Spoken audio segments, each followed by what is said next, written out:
how do groups get anything done? Right? How do you organize a group of individuals so that the output of the group is something coherent and of lasting value instead of just being chaos? And the economic framing of that problem is called coordination costs. And a coordination cost is essentially all of the financial or institutional difficulties in arranging group output. And we've had a classic answer for coordination costs, which is if you want to coordinate the work of a group of people, you start an institution, right? You raise some resources, you found something. It can be private or public, it can be for profit or not profit, it can be large or small. But you get these resources together, you found an institution, and you use the institution to coordinate the activities of the group. More recently, because the cost of letting groups communicate with each other has fallen through the floor, and communication costs are one of the big inputs to coordination, there has been a second answer, which is to put the cooperation into the infrastructure, to design systems that coordinate the output of the group as a byproduct of the operating of the system without regard to institutional models. So that's what I want to talk about today. I'm going to illustrate it with some fairly concrete examples, but always pointing to the broader themes. So I'm going to start by trying to answer a question that I know each of you will have asked yourself at some point or other, and which the internet is purpose-built to answer, which is, where can I get a picture of a roller skating mermaid? So, in New York City, on the first Saturday of every summer, Coney Island, our local charmingly run-down amusement park, hosts the Mermaid Parade. It's an amateur parade. People come from all over the city. People get all dressed up. Some people get less dressed up. Young and old, dancing in the streets, colorful characters, and a good time is had by all. And what I want to call your attention to is not the Mermaid Parade itself, charming though it is, but rather to these photos. I didn't take them. How did I get them? And the answer is I got them from Flickr. Flickr is a photo sharing service that allows people to take photos, upload them, share them over the web, and so forth. Recently, Flickr has added an additional function called tagging. Tagging was pioneered by Delicious and Joshua Schachter, which Delicious is a social bookmarking service. Tagging is a cooperative infrastructure answer to classification. Right? If I had given this talk last year, I couldn't do what I just did because I couldn't have found those photos. But instead of saying we need to hire a professional class of librarians to organize these photos once they're uploaded, Flickr simply turned over to the users the ability to characterize the photos. So I was able to go in and draw down photos that had been tagged Mermaid Parade. There were 3,100 photos taken by 118 photographers, all aggregated and then put under this nice, neat name, shown in reverse chronological order. And I was then able to go and retrieve them to give you that little slideshow. Now, what hard problem is being solved here? And it's in the most schematic possible view. It's a coordination problem. Right? There are a large number of people on the internet. A very small fraction of them have photos of the Mermaid Parade. How do we get those people together to contribute that work? The classic answer is to form an institution, right? To draw those people into some prearranged structure that has explicit goals. And I want to call your attention to some of the side effects of going the institutional route. First of all, when you form an institution, you take on a management problem. Right? No good just hiring employees. You also have to hire other employees to manage those employees and to enforce the goals of the institution and so forth. Second of all, you have to bring structure into place. Right? You have to have economic structure, you have to have legal structure, you have to have physical structure, and that creates additional costs. Third, forming an institution is inherently exclusionary. You notice we haven't got everybody who has a photo. You can't hire everyone in a company. Right? You can't recruit everyone into a governmental organization. You have to exclude some people. And fourth, as a result of that exclusion, you end up with a professional class. Look at the change here. We've gone from people with photos to photographers. Right? We've created a professional class of photographers whose goal is to go out and photograph the Mermaid Parade or whatever else they're sent out to photograph. When you build cooperation into the infrastructure, which is the Flickr answer, you can leave the people where they are. And you take the problem to the individuals rather than moving the individuals to the problem. You arrange the coordination in the group. And by doing that, you get the same outcome without the institutional difficulties. You lose the institutional imperative. You lose the right to shape people's work when it's volunteer effort. But you also shed the institutional cost, which gives you greater flexibility. What Flickr does is it replaces planning with coordination. And this is a general aspect of these cooperative systems. Right? You'll have experienced this in your life whenever you bought your first mobile phone and you stopped making plans. You just said, I'll call you when I get there. Call me when you get off work. Right? That is a point-to-point replacement of coordination with planning. Right? We're now able to do that kind of thing with groups. To say instead of, we must make an advanced plan, we must have a 5-year projection of where the Wikipedia is going to be or whatever. You can just say, let's coordinate the group effort and let's deal with it as we go, because we're now well enough coordinated that we don't have to take on the problems of deciding in advance what to do. So here's another example. This one's somewhat more somber. These are photos on Flickr tagged Iraq. And everything that was hard about the coordination costs with the Mermaid Parade is even harder here. There are more pictures, there are more photographers, it's taken over a wider geographic area, the photos are spread out over a longer period of time. And worst of all, that figure at the bottom, approximately 10 photos per photographer, is a lie. It's mathematically true, but it doesn't really talk about anything important. Because in these systems, the average isn't really what matters. What matters is this. This is a graph of photographs tagged Iraq, as taken by the 529 photographers who contributed to the 5,445 photos. And it's ranked in order of number of photos taken per photographer. You can see here, over the end, our most prolific photographer has taken around 350 photos. And you can see there's a few people who've taken hundreds of photos. Then there's dozens of people who've taken dozens of photos. And by the time we get around here, we get 10 or fewer photos, and then this long, flat tail. And by the time you get to the middle, you've got hundreds of people who've contributed only one photo each. This is called a power law distribution. It appears often in unconstrained social systems where people are allowed to contribute as much or as little as they like. This is often what you get. Right? The math behind the power law distribution is that whatever's in the nth position is doing about 1/n of whatever's being measured relative to the person in the first position. So we'd expect the 10th most prolific photographer to have contributed about 1/10 of the photos, and the 100th most prolific photographer to have contributed only about 100th as many photos as the most prolific photographer did. So the head of the curve can be sharper or flatter, but that basic math accounts both for the steep slope and for the long flat tail. And curiously in these systems, as they grow larger, the systems don't converge, they diverge more. In bigger systems, the head gets bigger and the tail gets longer. So the imbalance increases. And you can see the curve is obviously heavily left-weighted. Here's how heavily. If you take the top 10% of photographers contributing to this system, they account for 3/4 of the photos taken, just the top 10% most prolific photographers. If you go down to 5%, you're still accounting for 60% of the photos. If you go down to 1%, exclude 99% of the group effort, you're still accounting for almost 1/4 of the photos. And because of this left weighting, the average is actually here, way to the left. And that sounds strange to our ears, but what ends up happening is that 80% of the contributors have contributed a below average amount. That sounds strange because we expect average and middle to be about the same, but they're not at all. This is the math underlying the 80-20 rule. Right? Whenever you hear anybody talking about the 80-20 rule, this is what's going on. Right?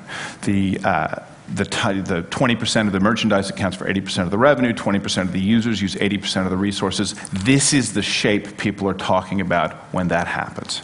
Institutions only have two tools, carrots and sticks. And the 80% zone is a no carrot, no stick zone. The costs of running the institution mean that you cannot take on the work of those people easily in an institutional frame. The institutional model always pushes leftwards, treating these people as employees. The institutional response is, I can get 75% of the value for 10% of the hires, great. That's what I'll do. The cooperative infrastructure model says, why do you want to give up a quarter of the value? If your system is designed so that you have to give up a quarter of the value, re-engineer the system. Don't take on the cost that prevents you from getting to the contributions of these people. Build the system so that anybody can contribute at any amount. So the coordination response asks not how are these people as employees, but rather what is their contribution like. Right? We have over here Psycho Milt, a Flickr user who's contributed one and only one photo titled Iraq. And here's the photo. Right? Labeled "Bad Day at Work." Right? So the question is, do you want that photo, yes or no? The question is not, is Psycho Milt a good employee? And the tension here is between institution as enabler and institution as obstacle. When you're dealing with the left-hand edge of one of these distributions, when you're dealing with the people who spend a lot of time producing a lot of the material you want, that's an institution as enabler world. You can hire those people as employees, you can coordinate their work, and you can get some output. But when you're down here, where the Psycho Milts of the world are adding one photo at a time, right, that's institution as obstacle. Right? Institutions hate being told they're obstacles. One of the first things that happens when you institutionalize a problem is that the institution, the first goal of the institution immediately shifts from whatever the nominal goal was to self-preservation. And the actual goal of the institution goes to 2 through n.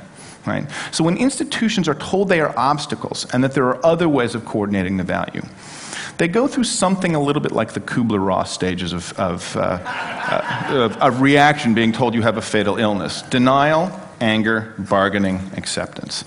Most of the cooperative systems we've seen haven't been around long enough to have gotten to the acceptance phase. Many institutions are still in denial. But we're seeing recently a lot of both anger and bargaining.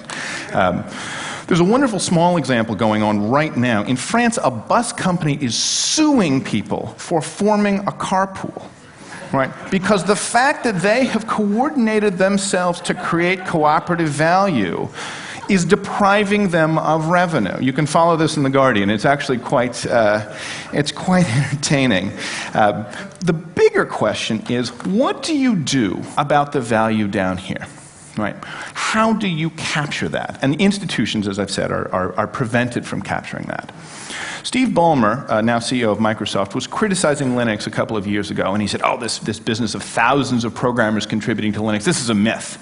Right? We've looked at who's contributed to Linux, and most of the patches have been produced by programmers who've only done one thing. Right? You can hear this distribution under that complaint. And you can see why, from Ballmer's point of view, that's a bad idea, right? We hired this programmer, he came in, he drank our Cokes and played foosball for 3 years, and he had one idea, right? Bad hire, right? The Psycho Milt question is, was it a good idea? What if it was a security patch? What if it was a security patch for a buffer overflow exploit, of which Windows has not some several? Do you want that patch? Right? The fact that a single programmer can, without having to move into a professional relation to an institution, improve Linux once and never be seen from again, should terrify Ballmer. Because this kind of value is unreachable in classic institutional frameworks, but it is part of cooperative systems, of open source software, of file sharing, of the Wikipedia. I've used a lot of examples from Flickr, but there are actually stories about this from all over. Meetup, a service founded so that users could find people in their local area who share their interests and affinities, and actually have a real-world meeting offline in a cafe or a pub or what have you. When Scott Heiferman founded Meetup, he thought it would be used for, train spotters and cat fanciers, classic affinity groups. The inventors don't know what the invention is. Number one group on Meetup right now, most chapters in most cities with most members, most active, stay-at-home moms. Right? In the suburbanized, dual-income United States, stay-at-home moms are actually missing the social infrastructure that comes from extended family and local small-scale neighborhoods. So they're reinventing it using these tools. Meetup is the platform, but the value here is in social infrastructure. If you want to know what technology is going to change the world, don't pay attention to 13-year-old boys. Pay attention to young mothers, because they have got not an ounce of support for technology that doesn't materially make their lives better. This is so much more important than Xbox, but it's a lot less glitzy. I think this is a revolution. Right? I think that this is a really profound change in the way human affairs are arranged. And I use that word advisedly. It's a revolution in that it's a change in equilibrium. Right? It's a whole new way of doing things, which includes new downsides.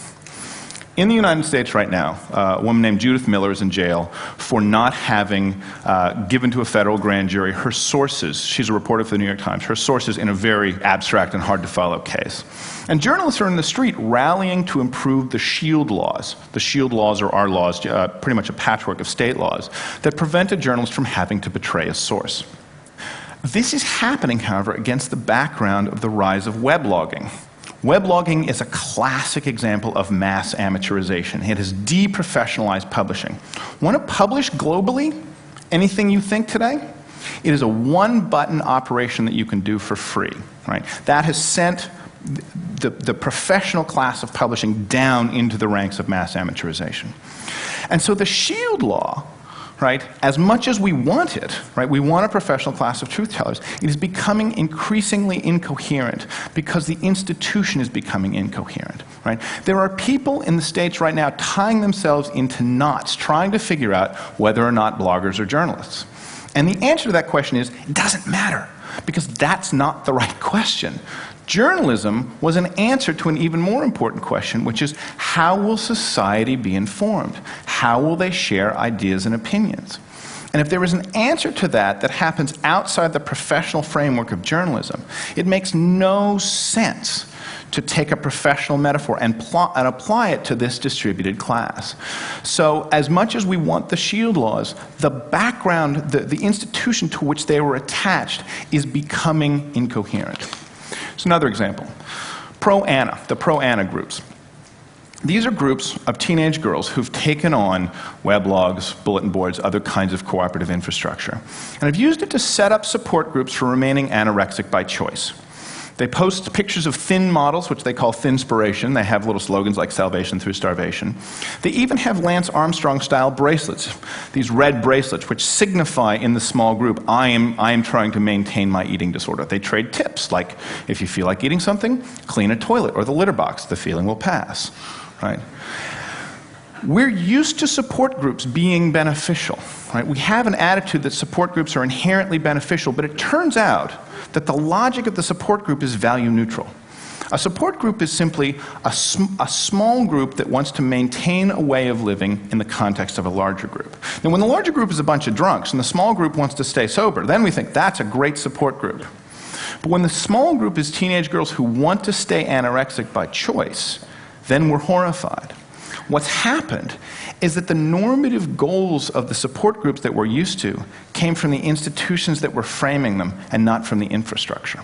Once the infrastructure becomes generically available, the logic of the support group has been revealed to be accessible to anyone, including people pursuing these kinds of goals. So there are significant downsides to these changes as well as upsides. And of course, in the current environment, one need allude only lightly to the work of non-state actors trying to influence global affairs and taking advantage of these. This is a social map of the hijackers and their associates who perpetrated the 9/11 attack. It was produced by analyzing their communications patterns using a lot of these tools, and doubtless the intelligence communities of the world are doing the same work today for the attacks of last week. Now, this is the part of the talk where I tell you what's going to come as a result of all of this, but I'm running out of time, which is good, because I don't know. Right. As with the printing press, if it's really a revolution, it doesn't take us from point A to point B. It takes us from point A to chaos. Right? The printing press precipitated 200 years of chaos, moving from a world where the Catholic Church was the sort of organizing political force to the Treaty of Westphalia, when we finally knew what the new unit was, the nation state. Now, I'm not predicting 200 years of chaos as a result of this. 50 years in which Loosely coordinated groups are going to be given increasingly high leverage. And the more those groups forego traditional institutional imperatives like deciding in advance what's going to happen or the profit motive, the more leverage they'll get. And institutions are going to come under an increasing degree of pressure, and the more rigidly managed and the more they rely on information monopolies, the greater the pressure is going to be. And that's going to happen one arena at a time, one institution at a time. The forces are general, but the results are going to be specific.